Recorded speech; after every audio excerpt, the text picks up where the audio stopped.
සුබ දවසක් සියලු දෙනාටම. ඉතින් අද නිවාඩු දවසක්. ඒක නිසා මං ඉඳිආප්ප ටිකක් හදාගත්තා. බත් ටිකකුත් හැදුවා. ඒකටම ගැලපෙන්නේ චිකන් කරියක්, පොල් සම්බෝලයක්, කිරට අල හොද්දකුත් හදාගත්තා. මේ මෙනු එක හොඳට ගැලපුණා. උදේ කෑමෙන් පස්සේ මම මේ සියඹලා ටිකක් කල් තියාගන්න හදාගන්නයි යන්නේ. බලමු අපි කොහොමද සියඹලා කල් තියාගන්නේ කියලා. මම මේ සියඹලා ටික දවස් 6ක් විතර හොඳට තද අවුවේ වේලෙන්න තිබ්බා. ඉතින් ඒකේ තෙත ගතිය හොඳටම ගියාට පස්සේ මම මේ විදිහට මැටි හට්ටියක් අරගෙන මේකට සියඹලා තට්ටුවක් දාලා ඊට උඩින් ආයේ ලුණු ටිකක් දානවා.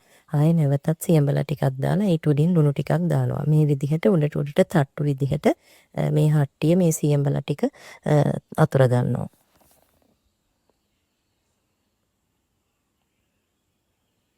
ඊළඟට මේක වහලා තියන්නයි තියෙන්නේ.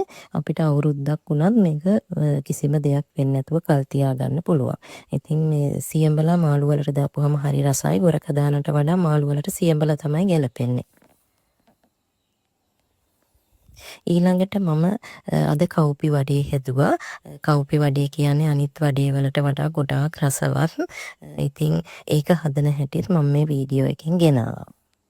මේ කව්පි ටික මං රැයක් පෙඟෙන්න තිබ්බා.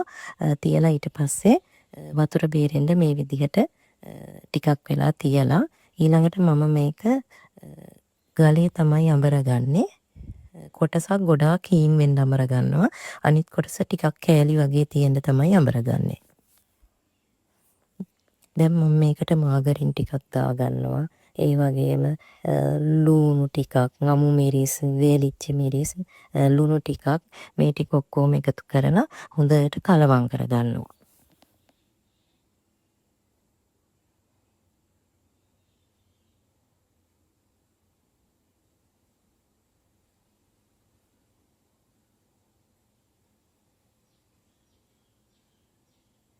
මේකට කරපිංචා ටිකකුත් එකතු කරගන්න ඕන. එතකොට තමයි ගොඩක් රස වෙන්නේ. දැන් මේකේ බෝල හදාගෙන වඩේ වගේ හදාගෙන ගැඹුරු තෙලේ බැද ගන්න තමයි තියෙන්නේ. මේක නිකන් බදිනකොට කැඩෙනවා වගේ දැනෙනවා. ඉතින් ඒකට පාන් පිටි හැඳි දෙකක් විතර මේ මිශ්‍රණයට එකතු කරගත්තා නම් කැඩෙන්නේ නැහැ. නමුත් පාන් පිටි එකතු කරගන්න නැතුව මේ විදිහට බෙදපුවාම තමයි මේක ගොඩක් රසවත්.